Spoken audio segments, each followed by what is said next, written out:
దేశంలో ఎన్నికల టైంలో మాత్రమే గుర్తొచ్చే మనుషులు, ప్రాంతాలు అనేకం ఉన్నాయి. వాటిలో ముందుగా చెప్పుకోవాల్సింది ఆదివాసీలు, గిరిజన గ్రామాలు.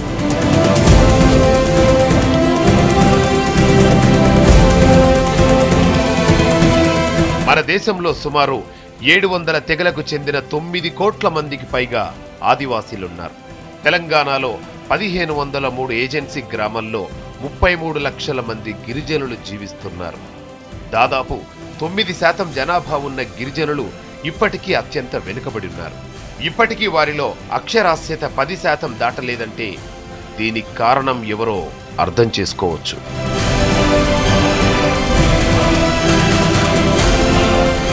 తెలంగాణ రాష్ట్రంలో గిరిజనుల ఓట్లు చాలా కీలకంగా మారనున్నాయి. 9% జనాభా ఉన్న వీరు ఖచ్చితంగా ఓటు హక్కు వినియోగించుకుంటారని అందరికీ తెలుసు. ఖమ్మం, కరీంనగర్, ఆదిలాబాద్ జిల్లాలో భద్రాచలం, ఇల్లందు, ములుగు, ఆసిఫాబాద్, ఉట్నూర్, మహాదేవ్పూర్, అమ్రాబాద్ ప్రాంతాల్లో గిరిజనులు ఎక్కువగా నివసిస్తున్నారు. అసలు గిరిజన యువకులు ఓటు గురించి ఏమనుకుంటున్నారు, వాళ్లకు ఎన్నికలంటే ఏంటో యువ తెలంగాణలో చూద్దాం. తెలంగాణలో మా భాగం ఎంత? మా ఊరు ఒక పీజీ చేసేటటువంటి మొదటి వ్యక్తిని నేనే. ప్రైమరీ ఎడ్యుకేషన్ సరిగా లేక సెకండరీ వచ్చేసరికి డ్రాప్అవుట్ల సంఖ్య చాలా ఎక్కువ అవుతుంది. ఇప్పటికీ మా ఊరిలో రోడ్డు సౌకర్యం సరిగా లేదు. ఎన్నికలొచ్చాయంటే వారికి పండుగ. ఎప్పుడూ వారి వైపు చూడని నేతలంతా ఓట్ల కోసం ఈ ప్రాంతాలకు క్యూ కడతారు.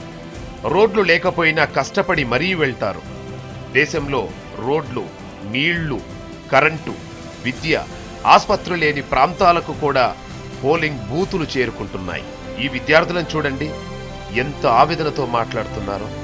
ఇక్కడున్న వారందరూ మారుమూల గిరిజన గ్రామాల వారే.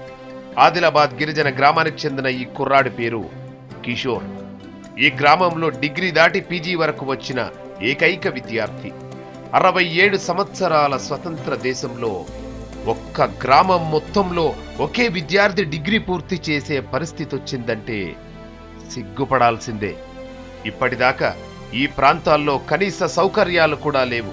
ఎలక్షన్ వచ్చిందంటే ఎన్నికల సామాగ్రి కావచ్చు, మిగతావన్నీ ఏమైనా కావచ్చు, అధికారులు కావచ్చు, ఎలక్షన్ వచ్చినప్పుడు మాత్రమే గ్రామాలకు వస్తున్నారు, కానీ అప్పుడు గుర్తు వస్తున్నారు. కానీ ఎలక్షన్ తర్వాత గ్రామాలు అనేటివి, గిరిజనులు అనేవారు ఈ అధికారులకు కావచ్చు, రాజకీయ పార్టీలకు కావచ్చు గుర్తు అనేది రావటం లేదు. స్కూల్కి, కాలేజీకి కానీ పంపాలంటే కనీసం టికెట్ కూడా డబ్బులు లేనటువంటి పరిస్థితి ఉన్నది గిరిజనులది. నాయకులు మా వాళ్ళే.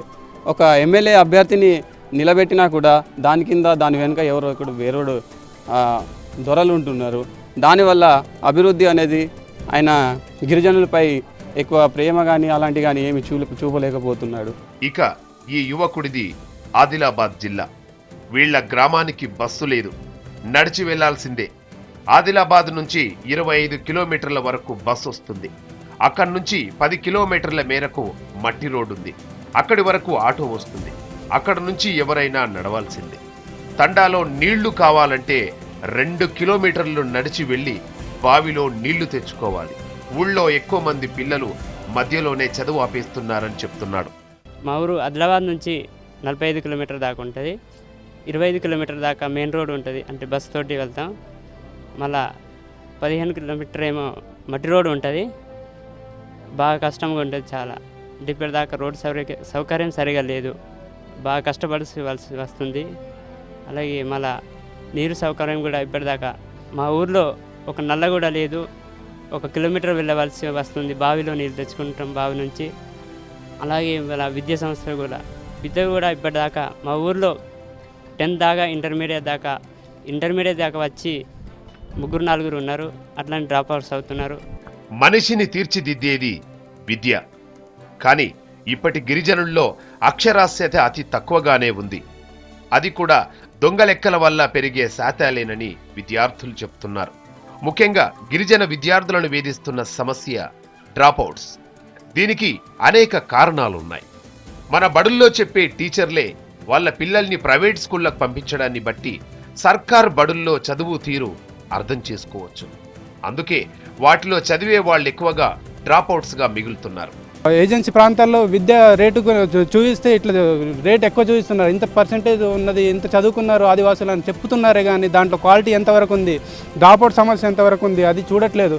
ముఖ్యంగా ప్రైమరీ ఎడ్యుకేషన్ సరిగా లేక సెకండరీ వచ్చేసరికి డ్రాప్అవుట్ల సంఖ్య చాలా ఎక్కువ అవుతుందండి. టీచర్ల కొడుకులు, ఎంప్లాయీస్ కొడుకులు, పిల్లలు వాళ్ళు ప్రైవేట్ స్కూళ్ళలో వేలకు పెట్టి చదువుతున్నారు. మరి లేని వాళ్ళ పరిస్థితి ఏంటి?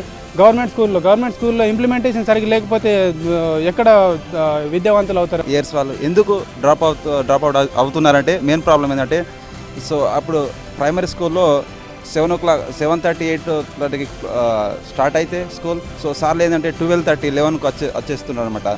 ఇక రెండో సమస్య ఆరోగ్యం. సరైన పౌష్టికాహారం తీసుకోలేకపోతున్నామని విద్యార్థులు అంటున్నారు.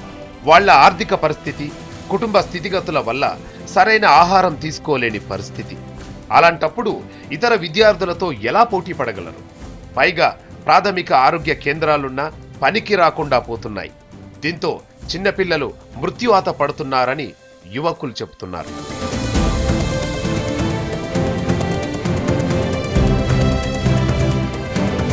ఆదివాసుల్ని ఒక ఓటు వేయించుకోవడానికి వినియోగిస్తున్నారు తప్ప నిజంగా న్యాయం చేస్తలేరండి మా ఆదివాసులకి.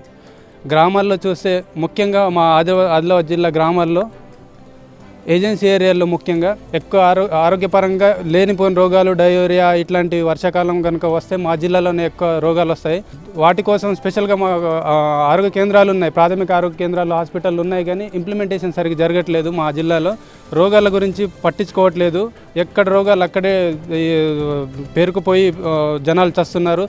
గిరిజన తండాలలో ప్రజలను కేవలం ఓటర్లుగానే చూస్తున్నారని విద్యార్థులు చెప్తున్నారు. ఎన్నికలకు ఒక రోజు ముందు తండాలలో తిరిగి డబ్బు, మద్యం పంచుతున్నారు. మద్యం మత్తులో ఓట్లేయించుకుంటున్నారు. ఆ తర్వాత ఎప్పుడూ గ్రామాలకు రారు. తండాలలో ఉండే యువత కూడా మద్యానికి బానిసలవుతున్నారంటున్నారు.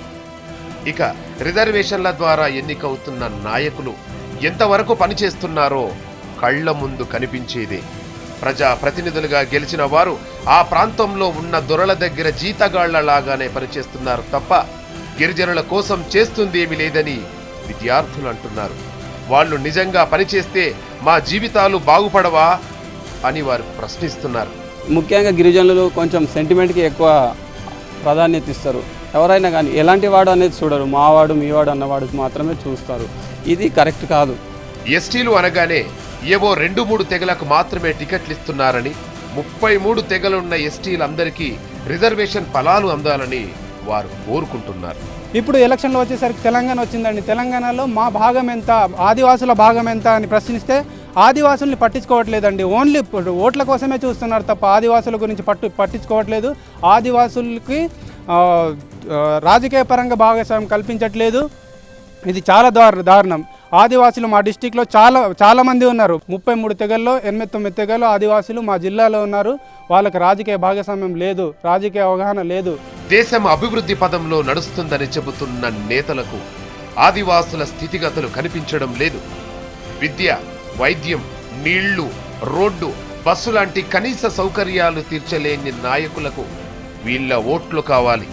కొత్త రాష్ట్రంలోనైనా వీళ్ళ కష్టాలు తీరుతాయేమో చూడాలి. ఇప్పటికీ మన దేశంలో అత్యంత వెనుకబడిన ప్రాంతాలు గిరిజన తండాలు. ఈ గిరిజన తండాల్లో ఏ విధమైన సౌకర్యాలు ఉండవు, కానీ ఎన్నికల ముందు రోజు మాత్రం మద్యం ఖచ్చితంగా అందుతుందని విద్యార్థులు చెప్తున్నారు. కెమెరామెన్ సిఎం రెడ్డితో చేతన్, V6 న్యూస్.